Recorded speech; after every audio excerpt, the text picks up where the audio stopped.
So hey you guys, here's part 2 of my Vikings season 4 episode 5 part 2 review. So yeah, we for part 2 we have Ragnar and Yidu talking about Yidu's origins. She mentions the fact that she's a merchant of a daughter. Ragnar doesn't quite believe it, so he asks her to pretty much tell him more about the emperor and about China. She says that the emperor's name is something Tang, of the Tang dynasty, and she says that he had many daughters and and concubines and eunuchs, and eunuchs were watching the concubines. And Ragnar is like, "What are eunuchs?" Then she's all like, "Those are men who aren't men." And he's like, "What do you mean by that?" She's all like, "Their manhood has been taken away from them." Then Ragnar pauses for a sec. He's all like, "I don't like that." And then she sort of smirks back like they didn't like it either. So you have Ragnar. The sexual tension, especially from the last episode, is getting getting more and more like you just watch it like, damn, just get it on. So he says that pretty much that there's something, you don't know me, I don't know you, but I want to tell you something of importance, but not till you tell me about the truth, about your father. So we have that, and after that we have King Ayla saying to Egbert when Ayla's on his way out that he has decided to raise an army along with Egbert to go invade Mercia. And Egbert pretty much praises him, and Egbert says, I'm just a simple man, with strong convictions. So he talks to pretty much Judith, and he says, "Please hear what I have to say, daughter." She's like, "I will hear what you have to say, father, but I have my own conscience and all that stuff." And then he talks to his two grandkids saying, "Say your prayers," and all that. So we have this interesting exchange between Queen Kay and Egbert that's kind of brief. And she says pretty much, I hope I can trust you, And the reason why she says that because she realized that they're both somewhat similar. And King Egbert has this very funny retort where he's like, "Don't be too hard on yourself," which I was just rolling, So the next scene we have pretty much Egbert with this really powerful scene, when she's talking to, God, I believe his little lair of religious relics in Jesus on the cross. He's all saying, "You probably take me as a sinner, Lord, and you will probably already decide to cast me into the hellfire, like a fallen angel for all eternity. But I will sup with the devil if he shows me my earthly goals." And he makes a really good point when he's like, "Your kingdom, Lord, is of heaven. My kingdom is right here of the earth." He said, don't you think I don't ponder and regret the things that I've done? Am I not a man?" Just really powerful scene, like I said before. Then you have him literally put his hand right, like sort of raise it above like the little candle, and he just stuffs it in. I guess it symbolized like the holes in Jesus' hand when he got nailed to the cross. So yeah, after this scene we have Bjorn once again looking over his map of the Mediterranean and looking at the ring. And Torby's all like, "Bjorn, we're like, it's obvious we have chemistry and all that, but it feels as though you're not interested in me. Only time I really feel that way besides, whatever, is like when you're inside me."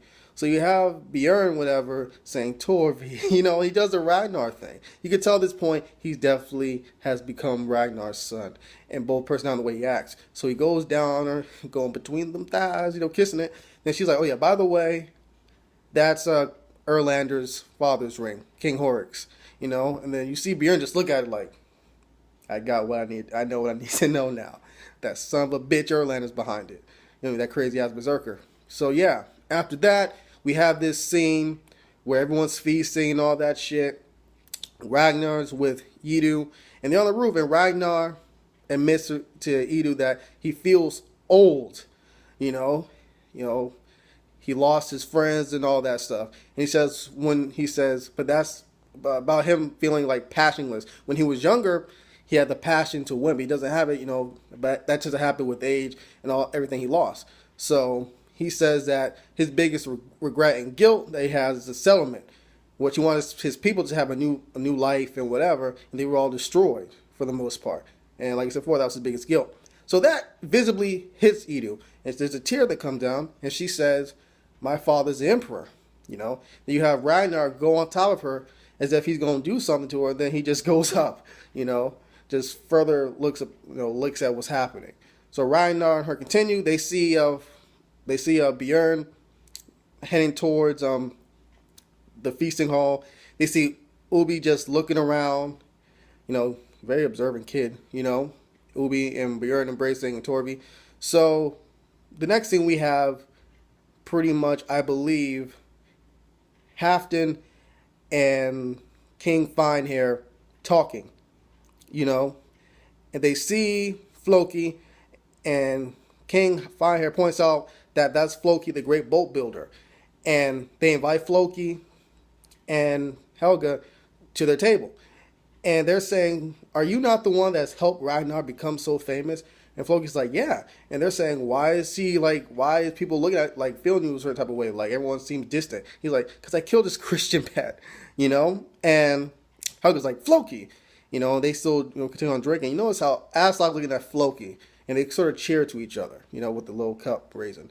So after that, you have Ivar being taught the pagan ways by Floki. It's obvious Ivar wants to play with the others, but due to his conditions, kind of difficult, damn near impossible. So Floki notices it, gets his little wagon, puts him in there, tries to play with the kids. So Ivar has a little tug of war with this kid who doesn't want to give the shit back. I mean, he wants to take it away.